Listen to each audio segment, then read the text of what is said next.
Está con nosotros la psicóloga clínica Micaela Ledesma. En estos instantes le damos la atenta bienvenida y le damos la oportunidad para que exprese un saludo a nuestro público.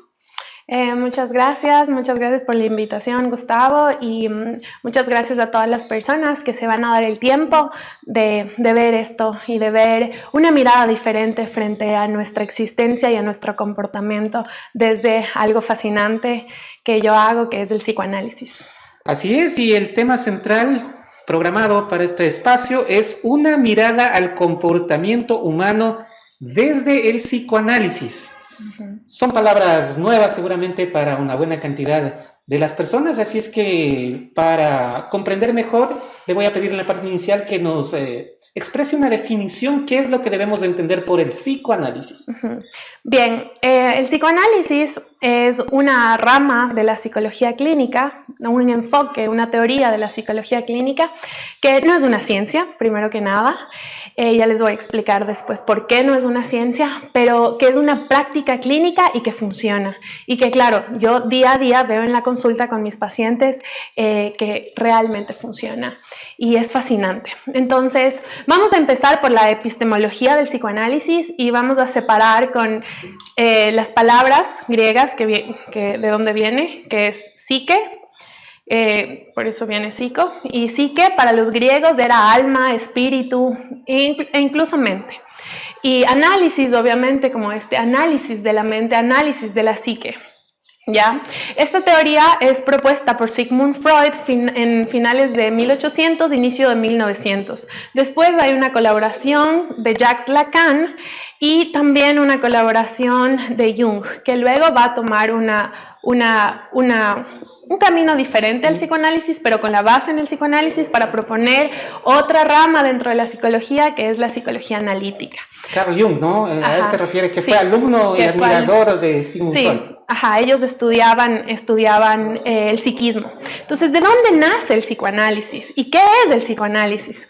El psicoanálisis nace con Freud, como les decía, porque, claro, habían estas pacientes en la clínica de Charcot en París, que era como la mejor clínica y la clínica más grande en Europa en ese tiempo, y habían unas pacientes que simplemente no tenían ningún tipo de digamos, tratamiento o cura porque no sabían qué carajo les pasaba.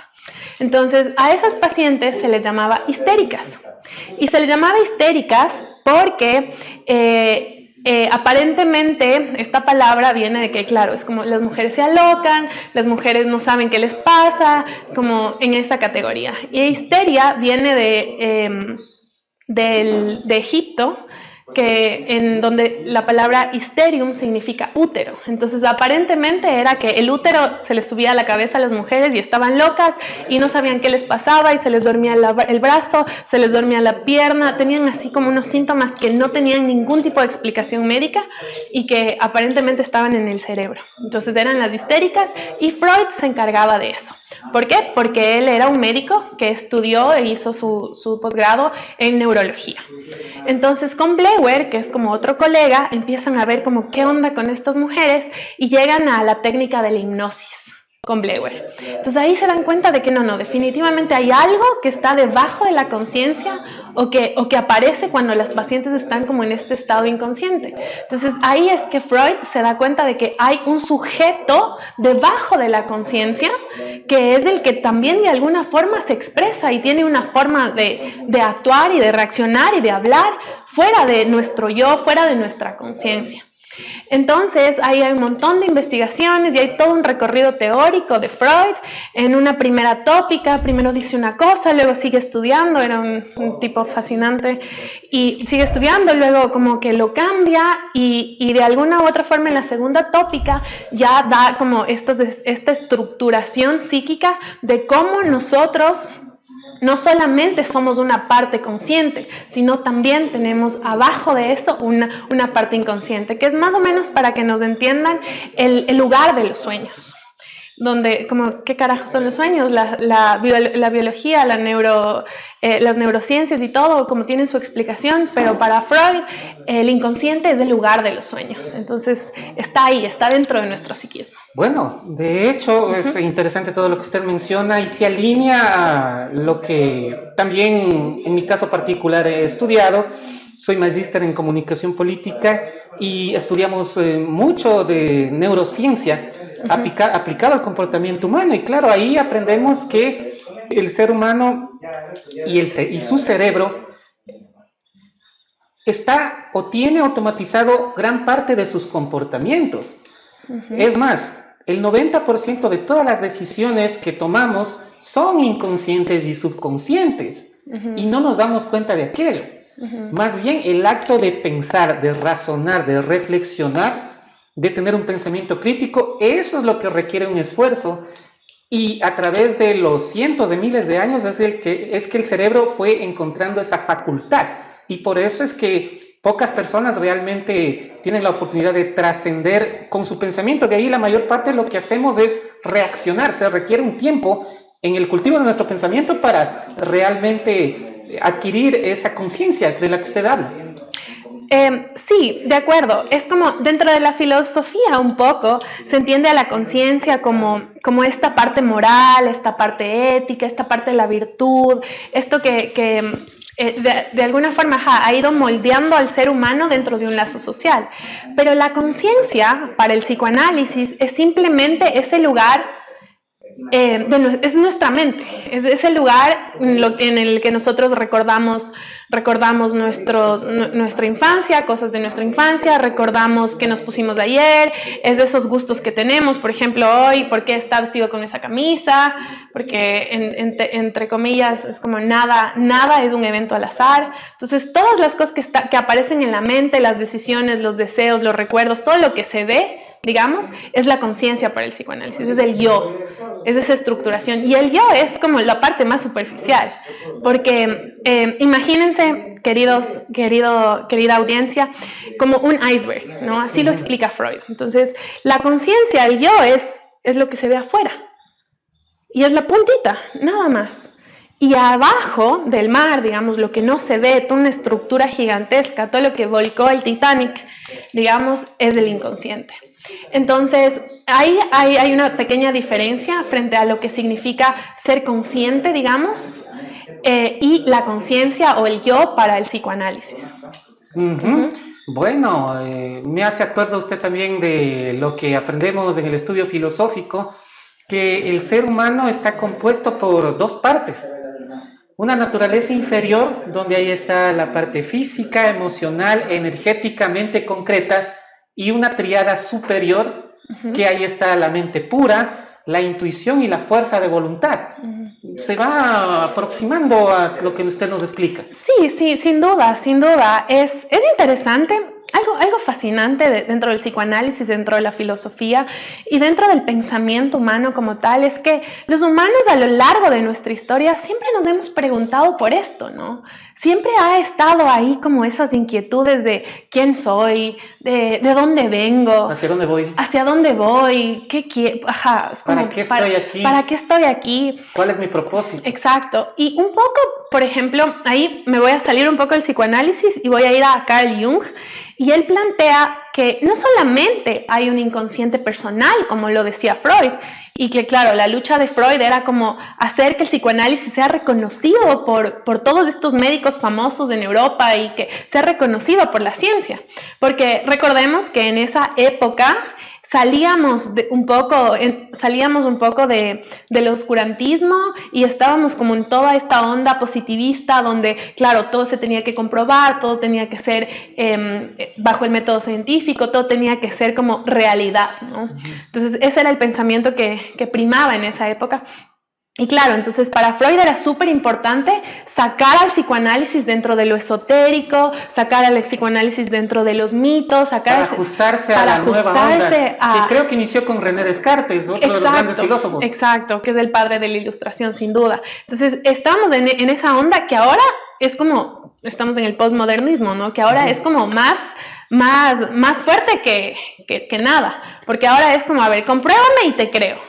¿no? Nada que se salga de ahí es valorado. Entonces, claro, Freud se separa un poco con Jung justamente por eso, porque Jung plantea también que hay un inconsciente colectivo, que hay un alma pura, que hay un espíritu más, no espíritu netamente, pero que hay algo que se ha replicado en toda la historia de la humanidad, en ciertas formas, en ciertos arquetipos, digamos. Él fue el creador. Nosotros estudiamos en comunicación política eso de Carl Jung, y claro, él es el primero que mencionó el inconsciente colectivo, y ahora también, no sé de cuál es el autor, pero también se habla de la inteligencia colectiva, en la que, por ejemplo, si está un grupo de personas, entre todos pueden encontrar la solución de un problema, o sea, más cabezas piensan mejor.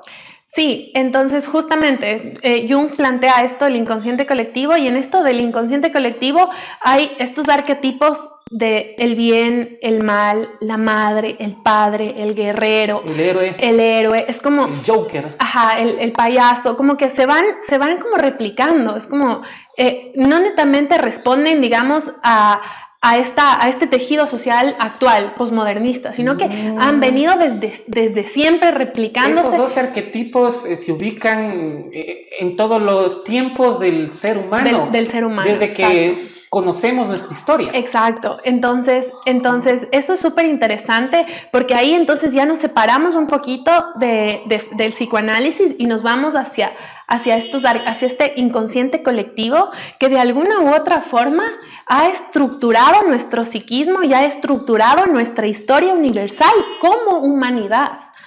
Entonces, eso es súper interesante, y algo genial que pasa en mi práctica clínica con los pacientes es que, yo soy media subversiva, como me aburren las paredes blancas, y una vez simplemente fue como se me ocurrió llevarles a los pacientes al monte, a la naturaleza.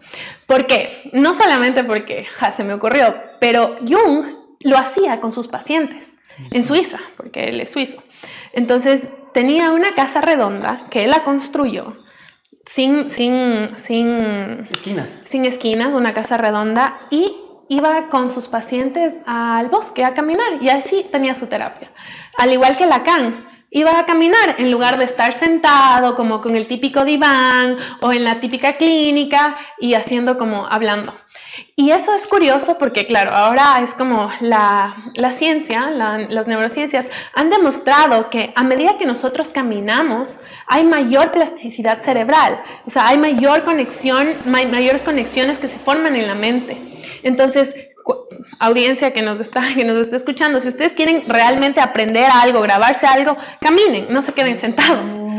Ese era un método, sí. En la escuela me acuerdo que nos enseñaban, tenemos un profesor que nos hacía repasar caminando, y decía que es un método, no me acuerdo qué filósofo lo hacía, creo que en la Academia de Platón. En la Academia de Platón, impartía sus clases a partir de ir a caminar, ir a explorar y a conocer. Entonces, eso es lo que yo de alguna forma también he implementado a mi terapia, que no lo hace nadie más, porque el psicoanálisis también es como muy ortodoxo. Es como para ser analista de que como 20, 30, 40 años, y cuando tienes de eso, después es como, no, sigue siendo un aprendiz, no hay una meta, entonces es un recorrido continuo. Y lo chévere es que las terapias en la naturaleza son mucho más, o sea, los pacientes se sienten como mucho más conectados, es mucho más fácil para ellos hablar de las cosas que han pasado, no les voy a decir traumas, pero de las cosas que han pasado en la naturaleza que en la clínica. Es asombroso. Y Jung plantea que de alguna forma la naturaleza, el bosque, tiene algo ahí, parecería como esta expresión del inconsciente colectivo. Podría ser esta expresión del inconsciente colectivo. Así como nosotros, como esta carne es esta expresión más externa de nuestro inconsciente personal, la naturaleza, el bosque, las lagunas, los ríos, podrían ser como esta expresión también del inconsciente colectivo. ¿No será que el bosque, al estar lleno de plantas, y las plantas tienen vida, de alguna manera también irradian esa energía? Porque, yo me voy al ámbito de la filosofía porque soy estudiante, Y en una parte nos enseñan que todo está conectado, todos estamos conectados, y esa era una parte que yo al comienzo no entendía. Pero con lo que usted con lo que usted expresa, estoy entendiendo eso. Sí, de alguna forma, es como, obviamente, otra vez, no es una ciencia, no está 100% comprobado, y tampoco queremos que esté 100% comprobado. Es que hay ciertas cosas que son algorítmicas y están estudiadas y comprobadas, pero mucho se compone también de los heurísticos, y creo que por ahí va. No entiendo qué es heurístico. Heurístico es tomar decisiones no con base a un antecedente estudiado, sino simplemente con las condiciones del momento y tomando un riesgo, porque le puede salir bien o le puede salir mal. Pero si es que ya es una persona con experiencia que ha desarrollado su intuición, casi siempre va a tomar buenas decisiones. Ok, eso es súper interesante. No sabía esa palabra, pero claro, es como más un ensayo-error frente a... Es más intuición. A esta intuición. Y eso es súper curioso también. Ya no estoy hablando de psicoanálisis, estoy hablando de Jung. Como les decía, hay este quiebre. Y es curioso porque Jung dice que la intuición es un músculo a desarrollar.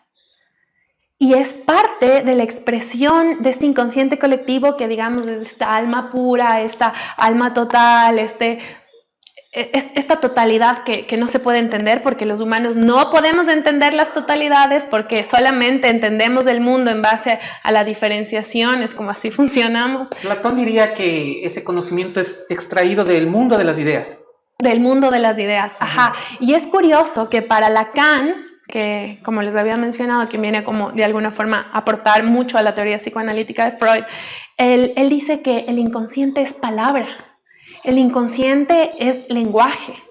Y entonces, si el inconsciente personal es palabra y lenguaje, como dijo Platón, de alguna forma, es el mundo de las ideas, el mundo del alma viva, el mundo de estos arquetipos, el mundo desde donde nos hemos construido como seres humanos, y que también, no solo como seres humanos, sino la vida se ha construido, es aquella como red de conexiones, es aquella como red de símbolos y de signos. Hay un libro interesantísimo que se llama ¿Cómo piensan los bosques?, de Eduardo Kong, que hace un recorrido, experimental aquí en la selva de Ecuador, tanto en Napo como en Pastaza. Ha sido un libro basado en la realidad. En la realidad de Ecuador. Entonces, él, claro, se plantea cómo piensan los bosques.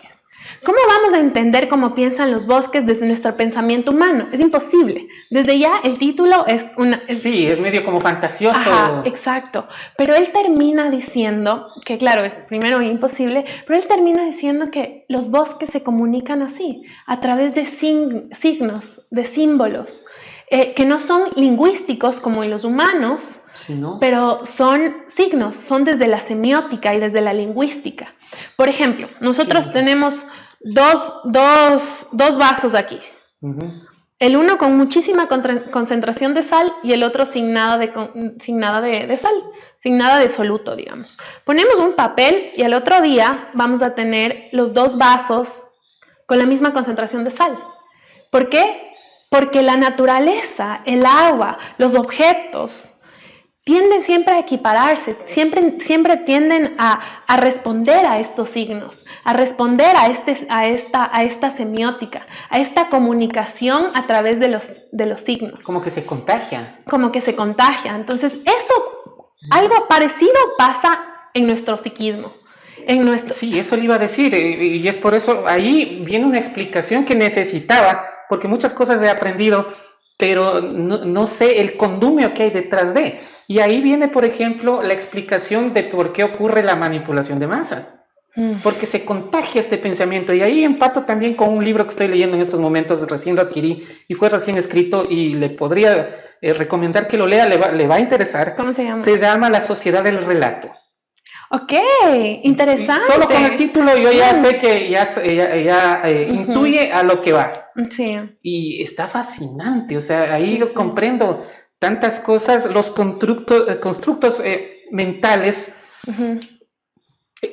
entiendo cómo viene el fenómeno de la posverdad, que eso lo estudiamos en comunicación, no sé si usted ha escuchado la palabra, si no, le podría explicar un poquito. ¿Qué es posverdad? La posverdad, en términos sencillos, viene a ser una verdad construida.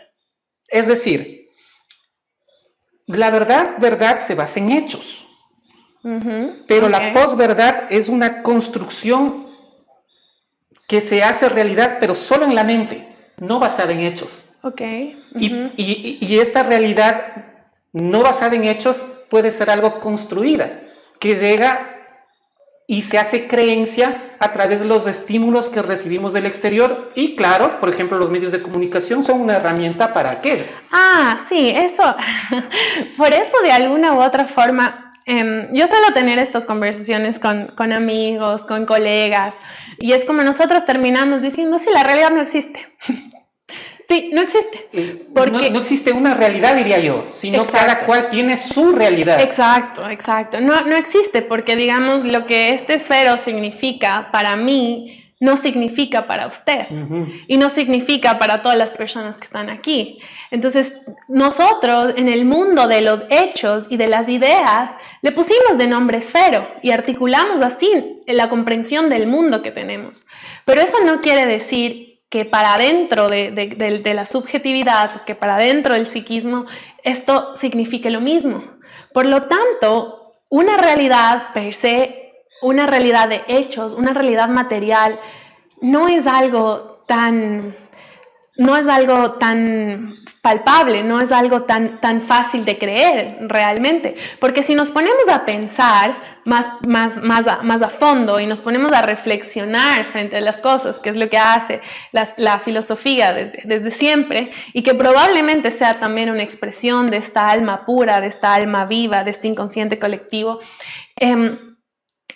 las cosas que nosotros entendemos como verdad, como realidad, no son siempre así. Y eso es interesantísimo. Depende de los ojos del observador. Exacto. Y eso es súper interesante, porque ahí usted decía, no, la sociedad del relato. Y nosotros en análisis no es que le decimos a las personas que cómo es ni nada por el estilo, sino escuchamos su relato. Al escuchar su relato, sabemos que hay cosas en su relato que se han ido articulando en base a su experiencia propia. Y por eso es tan genial el psicoanálisis, porque cada sujeto, cada relato es una experiencia única. Es una experiencia que solamente la vivió ese sujeto, porque ese sujeto es el que significó aquella acción o aquel hecho, o aquella materia o aquel suceso. Entonces, cómo esta persona significa las cosas en ese relato es lo que hacemos en análisis, en consulta. Y eso es genial, porque entonces no se trata de imponer un relato, por ejemplo, desde el poder terapéutico, que sana, te quiere, te ama, sé tu mejor versión, ponle límites al otro. Fuera de esas cosas conductuales, desde la psicología conductual, desde el poder terapéutico, porque Foucault, otro filósofo, él identifica... Michel Foucault. Él identifica esto como el biopoder. Y el biopoder es el resultado de un lazo social, de una construcción social. Y como, claro, todos consumen lo mismo, se crea una aparente realidad para todos. Esa es la explicación de la Matrix, que tanto se habla. También, sí. Yo ponía esto porque yo siempre digo la Matrix existe, pero para hacerme comprender doy el siguiente ejemplo y vamos a ver si es que estoy bien también de acuerdo a su visión. Porque cada persona ve el mundo a través de los ojos de su propio mundo. Y les pongo el siguiente ejemplo. Están dos borrachitos tendidos en el suelo en una calle de una ciudad X. Y viene una tercera persona que es amigo de lo ajeno y le ve a los dos borrachitos tendidos ahí. Un borrachito tiene unas zapatillas de marca extranjera. No vamos a decir la marca, por supuesto, pero una marca extranjera, la que ustedes quieran. Y el otro borrachito está puesto unas zapatillas de lona, marca nacional. ¿Cuál de las dos se lleva el amigo de lo ajeno? ¿La nacional o la de marca extranjera? Se va a llevar la de marca extranjera. Pero si le ponemos el mismo escenario, a una persona que vivió 100 años atrás de nuestros días, él va a pensar no en la estética ni en la marca, sino en la funcionalidad, y muy probablemente se va a llevar las de lona con la suela de caucho porque son más resistentes. Se puede meter al agua con eso y no se van a dañar. Entonces ahí es cuando yo me doy cuenta que, claro, tiene que estar en un momento histórico donde recibió ciertos estímulos a través de sus ojos para que reconozca una marca y le dé valor a la marca, que tiene un objeto que incluso es más costoso y menos resistente, menos funcional que otro que lo supera, pero que no es valorado por el conjunto de la sociedad. Exacto, exactamente. Entonces ahí vemos, querida audiencia, queridos... cibernautas. Nos están viendo por Facebook, ¿cierto? Sí, Facebook Live. Facebook Live. Ahí vemos un poco que aparentemente todo lo que nosotros creemos, todos nuestros deseos, todas nuestras cosas que están en la conciencia, es eso. Es una construcción. Es una construcción. Es el resultado de una construcción. Y es como de las cosas más superficiales que tenemos dentro de nuestro psiquismo, dentro de nuestro interior. Y que no sabemos, no nos damos cuenta siquiera. Y que no nos damos cuenta. ¿Por qué? Porque no nos detenemos a preguntarnos las cosas que de alguna forma generan algún tipo de movimiento, sino que nos creemos cualquier pendejada que nos dicen en redes sociales, que nos creemos cualquier pendejada dentro de, no voy a decir cualquier pendejada dentro de como la salud, ya, pero dentro del discurso motivacional, dentro de la psicología positivista, donde tú lo puedes todo, donde tú lo quieres todo, y como que simplemente nos comemos el cuento sin poder masticarlo un poco, sin poder reflexionarlo un poco, y nos tragamos ese relato, y ese relato luego se vuelve nuestro cuerpo, se vuelve nuestro malestar, se vuelven nuestros síntomas. Y un tanto, yo esto ya he dicho es un positivismo tóxico porque, claro, nos hace creer en un pensamiento mágico, pero no nos da la conciencia de que también necesitamos aportar desde nuestro contingente en la solución de los problemas que nos ocurren a nosotros mismos. Sí, totalmente de acuerdo. Y es como que, claro, dentro del biopoder, dentro de la construcción social, dentro del pensamiento posmodernista en el que estamos en esta época, y ya no sé si tan posmodernista, porque ahora los problemas de los adolescentes en consulta son súper graves. Frente a la exposición a redes sociales, por ejemplo, es terrible. Frente a la exposición de la violencia también, frente a la exposición de la satisfacción inmediata que nos da el celular, como son cosas que están teniendo una repercusión grandísima dentro de nuestro psiquismo. Y una vez más, no somos conscientes de aquello. Exacto, y no somos conscientes de aquello. Y claro, y creemos que, una pastillita para la ansiedad, una pastillita para la depresión, una pastillita para esto. O si no, si estás deprimido y si estás como con trastorno de bipolaridad y X, Y, Z, entonces di todos los días en el espejo que te amas, que eres suficiente y que debes sanar y que tienes que ir a hacer ejercicio y que... O sea, como todos los humanos como volviéndonos una especie de robots donde ni siquiera nos podemos dar cuenta de que hay algo más abajo de esta simple superficie que es nuestro yo y que es nuestros deseos. Entonces, el desafío del análisis y lo interesante del análisis es que podemos ir a ver cómo esas aparentes verdades absolutas, hechos materiales, simplemente son el resultado de un discurso y que nuestro cuerpo como tal, como carne, no es otra cosa que el resultado de un relato, de un discurso. Nuestra vida y nuestra realidad es el resultado de eso que nos decimos que somos o que nos dicen que somos. Entonces, eso es chévere. Usted habló algo de los deseos y estuve reflexionando que muchas de las veces no trabajamos en el cumplimiento de nuestros mismos deseos, sino a veces actuamos porque queremos complacer los deseos de otra persona. Sí, por ejemplo, la clínica del deseo dentro del psicoanálisis es una materia que es para siempre dentro de los practicantes o de los candidatos a analistas. Y es que la clínica del deseo es súper complejo. Es un tema recontra que... Es un mundo. Revuelto. Es un abanico. ¿Por qué? Porque el deseo nunca es del deseo de uno, siempre es del deseo del otro. Entonces, a ver, el deseo nunca es del deseo de uno, nunca. O a veces sí. Jamás. El deseo, Lacan va a decirlo, el deseo siempre es del deseo del otro. Y claro, Vamos a lo simple. ¿Por qué a usted le gusta la filosofía? Porque en la filosofía he encontrado las respuestas que no he encontrado ni en la religión, ni siquiera en la ciencia.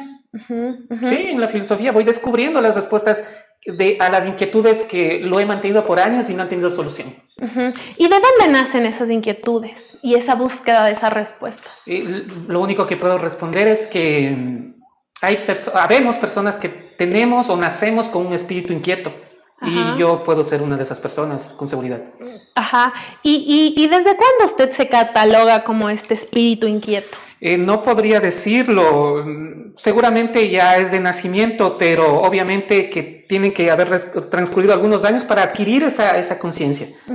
¿Qué será? Ajá, por ejemplo, las canciones que escuchaba, los libros que leía, su padre, su madre. ¿Qué será que hizo que ese deseo por la filosofía se encarnara en usted como propio, pero que sin duda vino de alguien más, porque sin duda también viene de los filósofos que usted lee, porque ellos también tenían ese mismo deseo por buscar respuestas, por buscar algo.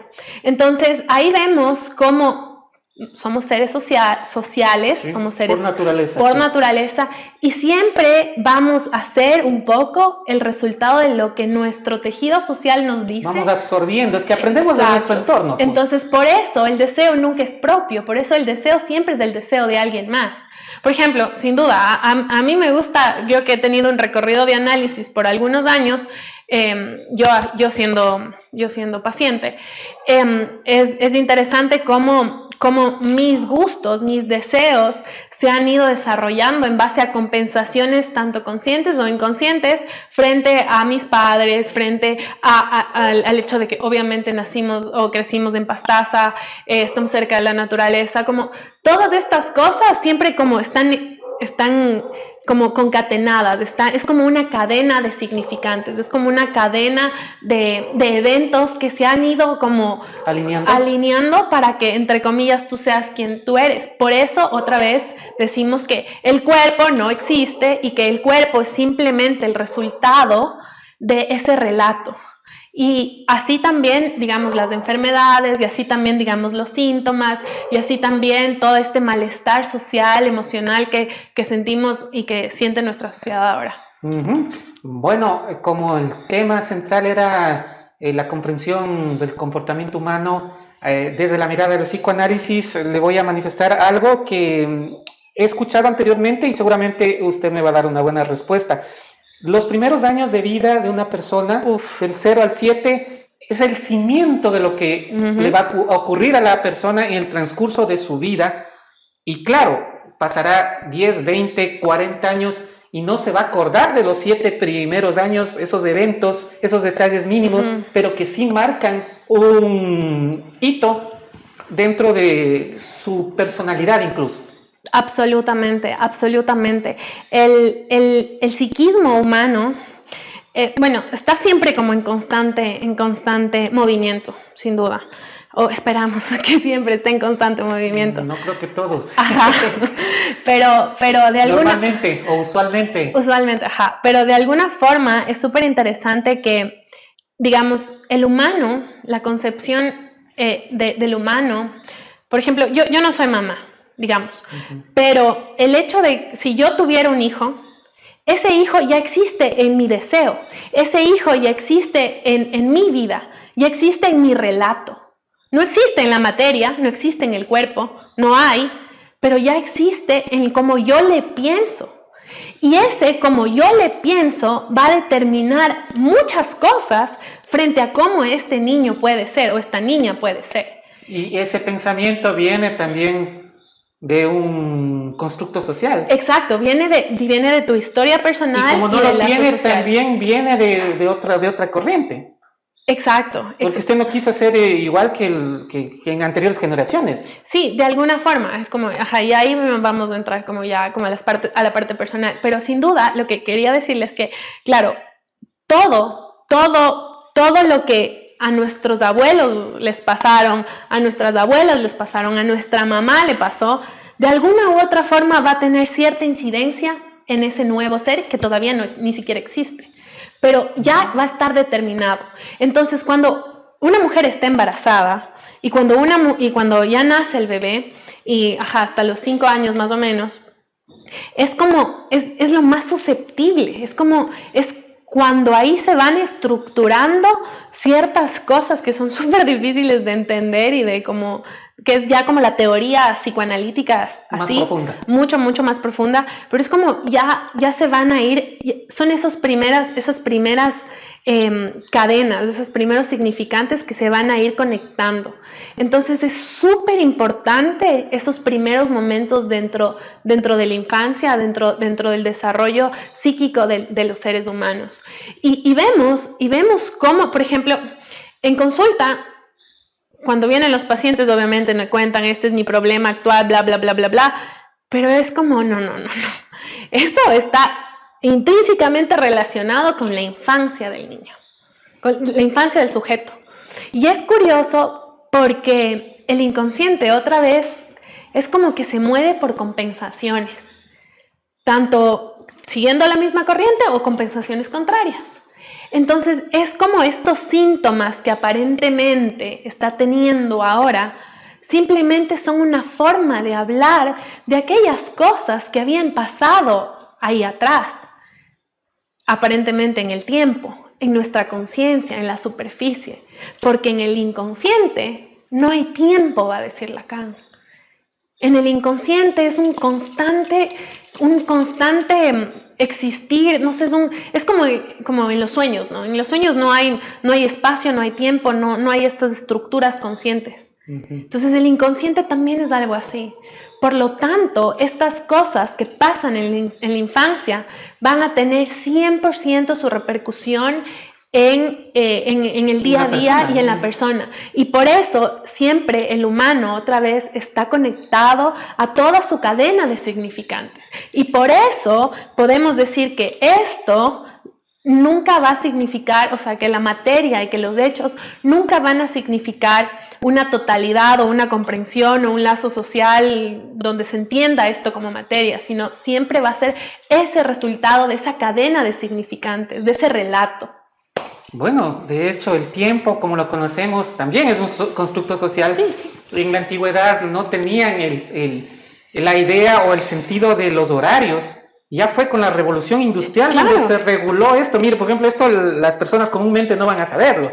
Y ahí fue también cuando se abrió la educación gratuita para que desde niños ya vayan entendiendo que hay un jefe que viene a ser el profesor, que hay los horarios de entrada, de salida, los timbres, los recreos.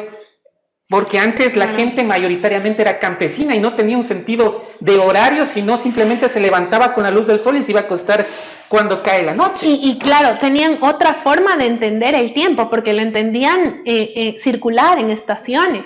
Cosa que ahora, no horario, sino cosa que ahora es tan diferente, porque entonces los humanos nos hemos alejado de todo lo que estamos hablando en el principio, de este ser, de esto que está ahí abajo, de esta alma pura, de este inconsciente colectivo, y es como que simplemente somos unas máquinas mecánicas que actuamos en base a cualquier estímulo. Es como nos hemos vuelto psíquicamente hablando muchas de las veces como este mono de los Simpsons, como aplaude mientras hay placer y se queda así mientras hay displacer, y entonces nos hemos vuelto un consumidor exacerbado por consumir y consumir todo, y a la final es como siempre terminamos vacíos, siempre terminamos con insatisfacción. Es como estamos en esa búsqueda de quiero, pero nunca estamos satisfechos. Entonces, el ser humano es un consumidor exabrupto de placeres líquidos, les llamo yo. En este tiempo, siendo como estas máquinas de producción y de consumo y absolutamente nada más.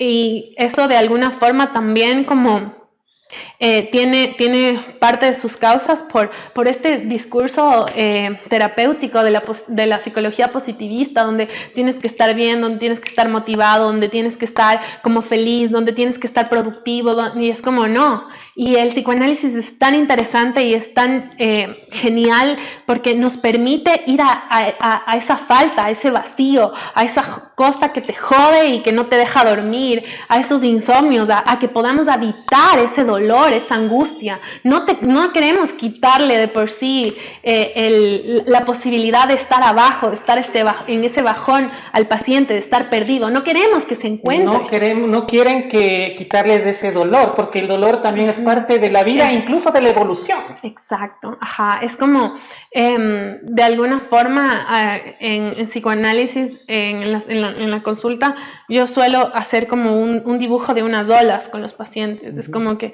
claro, queremos estar todo arriba, ¿no? Como en la parte siempre en el pico de la ola. Siempre en el pico de la ola, siempre queriendo algo. Y eso es imposible. Ajá, y eso es imposible. Y eso genera, es un goce, ¿no? Entonces, es como, no entendemos que ya un rato estamos chévere, y luego hay que bajar, luego hay que ya estar aburridos. Es que la ola, tanto la subida como la bajada, es parte del mar. Exacto, es parte Es así como la vida tiene momentos buenos, momentos malos, momentos de dolor, y nadie se puede esquivar de aquello, y más bien con el dolor nos podemos preparar para otras circunstancias que nos va a pasar, porque mientras estemos vivos nos vamos algún día a enfermar, vamos algún día a envejecer, pero ahora hay un rechazo por todo eso, y veo que incluso hay una figura política a nivel nacional, no la voy a nombrar porque ese no es el motivo, pero ustedes ya le van a reconocer, que ya tiene más de 50 años y en la última campaña se vestía como chica adolescente, porque no quiere aceptar, y esto es un caso que está pasando a nivel mundial,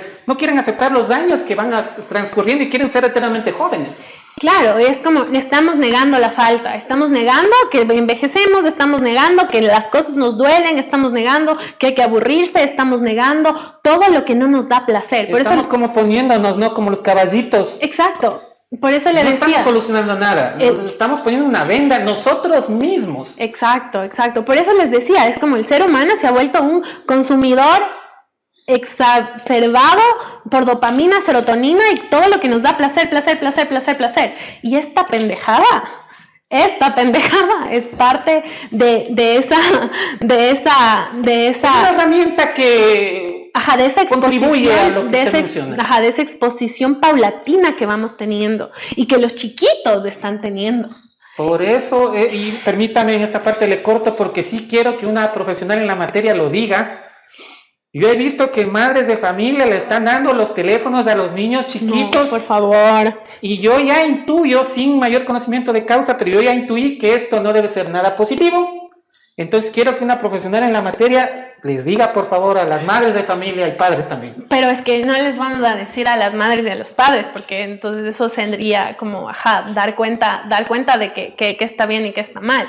Yo les diría a los propios padres, ¿no? Como, a ver, pregúntense, ¿cuánto tiempo? Aquí está mi mamá. Mamá, ¿cuánto tiempo pasas en TikTok?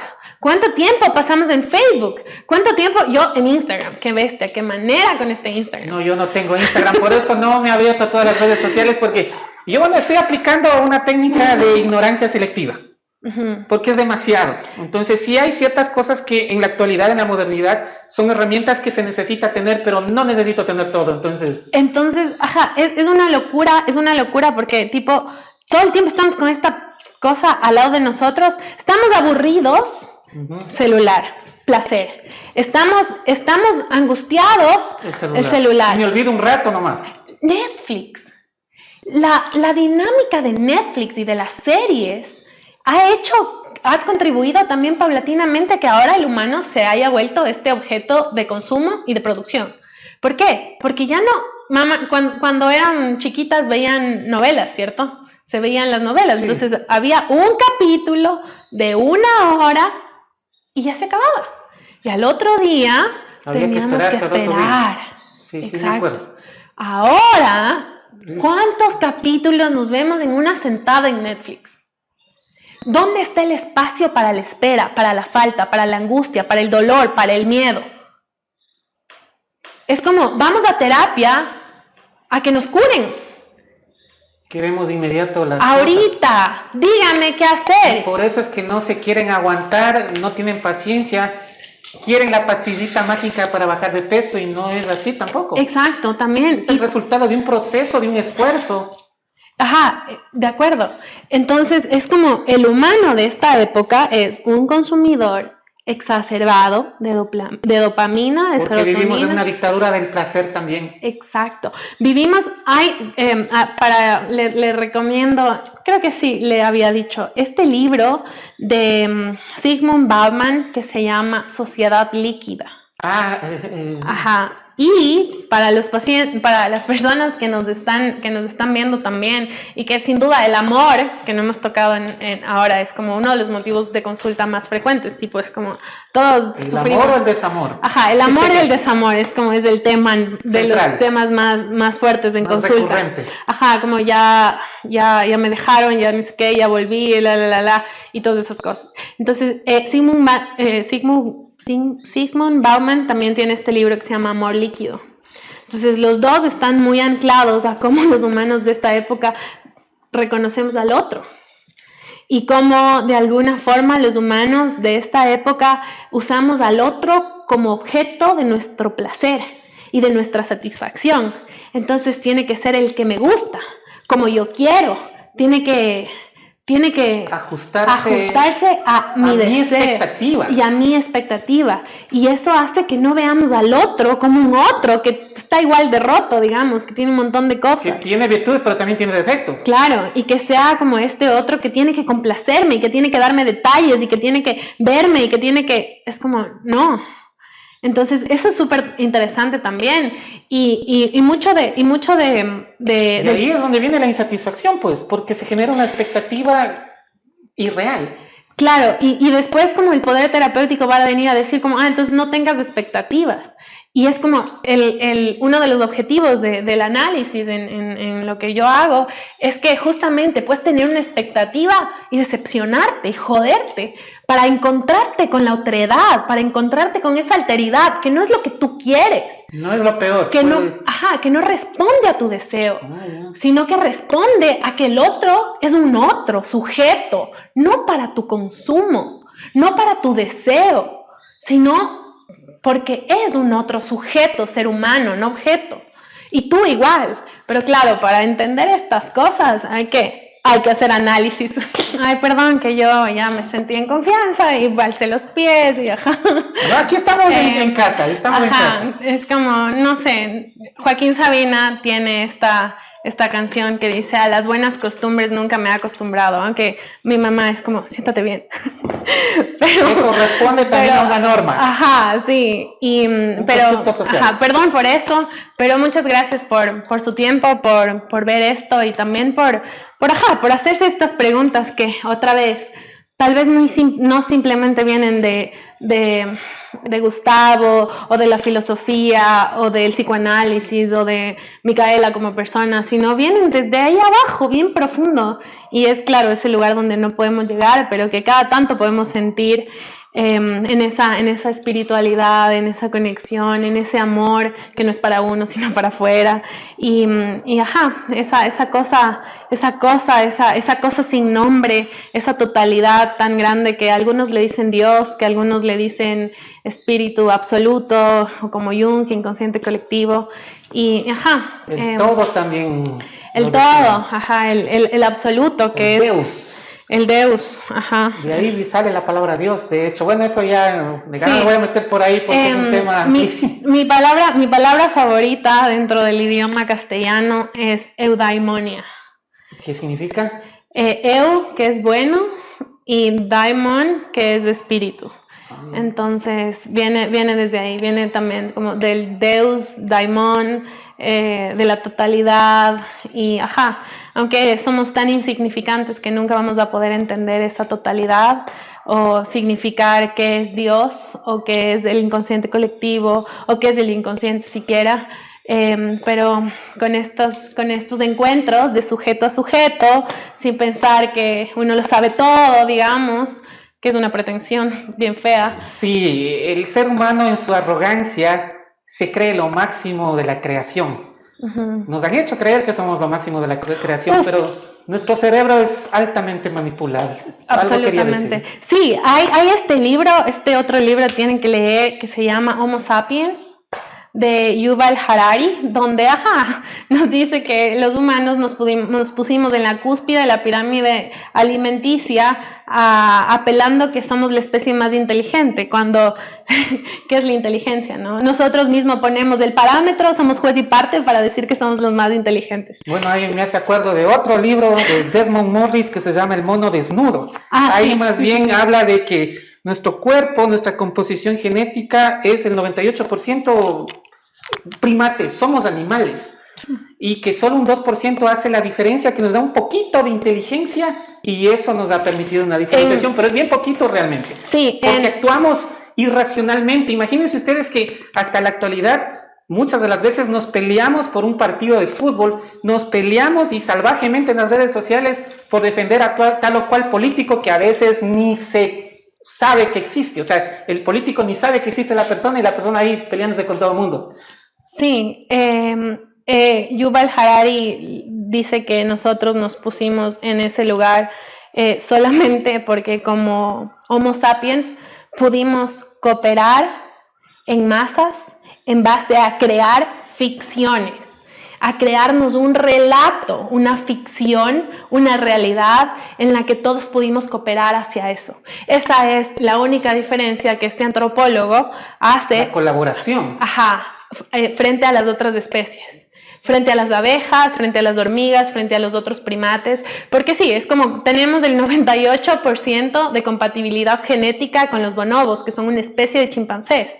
O sea, tenemos una jerarquía, tenemos las mismas interacciones sociales. Incluso el comportamiento. El comportamiento. Cada vez que hacen más experimentos, más descubren que nos parecemos más en todo entonces, a los bonobos. Entonces Harari termina diciendo eso como conclusión en este libro que se llama Homo Sapiens, y después tiene Homo Deus, que también es un poco de lo que hemos hablado de la sociedad líquida y que el hombre se cree Dios y es un bruto. Pero cada vez que hay un humano que se cree Dios, empieza a actuar como demonio. Sí. De paz. Entonces, en este libro, es como, eso es lo único que nos diferencia de los otros animales, es que podemos cooperar en base a ficciones, en base a relatos, y podemos establecer un lazo social que nos dio como esa primacía frente a los otros homínidos, frente a las Australopithecus, por ejemplo, que compartía en la evolución como el mismo periodo de tiempo. Entonces, eso, y frente a lo que usted decía, de que sí, somos dioses y demonios, Jung también habla de eso, y con eso tal vez me gustaría cerrar, y es que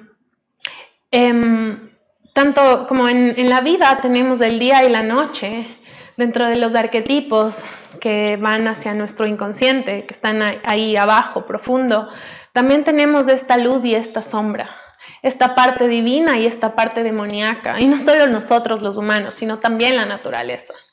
Es como a veces el río está calmo, tranquilo, fluye, es transparente, pero otras veces es agresivo, es violento, es abrasivo, arrasa con todo.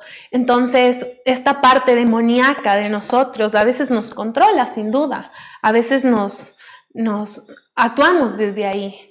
Y una de las cosas... Es una de las naturalezas del mundo, diría yo, ¿no? Está en nosotros, es el lado... Una fuerza, es que todos estamos compuestos por una fuerza del bien, una fuerza del mal que tiene luchas internas. Sí, sin duda. Tenemos esas polaridades. Entonces, sí, es como...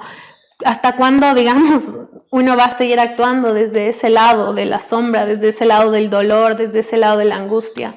Sin negarlo, ¿no? Sin hacerle un lado, sino más bien como ir allá. Y eso un poco hace el psicoanálisis también, es como nos permite ir allá, ir a las sombras, ir a la vergüenza, a la culpa, a la angustia, al rechazo, al dolor, reconociendo que... Y verlo, sacarlo a través de la palabra, para que no hable a partir de ansiedades, depresiones o trastornos. Y poder sacarlo a través de la palabra para, de alguna u otra forma, sí, ir caminando del otro lado, como decía Jung. Fascinante la entrevista y comprendo ahora, hace tiempo atrás que asistí a una cumbre de comunicación política, una consultora dijo lo siguiente y claro, yo me quedé con eso flotando, pero no entendía por qué. Decía ella, somos seres creados para escuchar historias. Somos seres creados para escuchar historias. Entonces dije, ¿cómo? Y luego, ha pasado los años y me he puesto a pensar, a analizar, y digo, en realidad todo está compuesto de historias, por eso es que las novelas tienen éxito, porque son historias que nos transmiten, las películas tienen gran éxito porque son historias que nos transmiten dentro de lo que nosotros aprendemos como un mecanismo de socialización con la gente, nos enseñan el storytelling, que es el arte de contar historias para empatizar con la gente. Sí. Entonces, en realidad, aprendí, pero usted nos está también dando esta respuesta en el sentido de que incluso para diferenciarnos de nuestros hermanos menores, los animales, esa diferencia fue el relato. Y de ahí viene también seguramente el libro La Sociedad del Relato, que recién lo estoy empezando a leer y en algún otro momento podríamos compartir parte del conocimiento ahí adquirido. Sí, y para terminar, ojalá podamos poner una canción, no sé si podemos. Hay una canción de los Petit Felas que dice el intro y es como eso de que el mundo está hecho de átomos. No, el mundo no está hecho de átomos, el mundo está hecho de historias, de relatos, porque son esas historias, de esas narraciones las que nos cuentan, las que nos contamos, las que nos dicen, las que dan forma a nuestra realidad. Entonces se llama Antes de morir. Por cuestiones de derechos de autor a lo mejor no es posible, pero le vamos a pedir a usted misma, o si desea me pasa a mí el link y lo colocamos en la caja de comentarios, porque yo sí me quedé interesado de escuchar el tema que nos acaba de sugerir. Es linda, es linda. Esperemos que no sea la primera ni la única oportunidad que está aquí con nosotros. El tema es fascinante, muy amplio y queremos tenerla en otra oportunidad. Lo estaremos coordinando, estimada Mijaela. En la parte final, su despedida. Gracias a todos, perdón por mi informalidad, pero ya nada. Muchas gracias por el tiempo que se dieron para ver esto y para hacerse esas preguntas que vienen desde algún lugar desconocido, que nuestra poca capacidad humana puede entender, pero que sin duda late bien profundo ahí dentro en nuestro sentir. Hasta luego.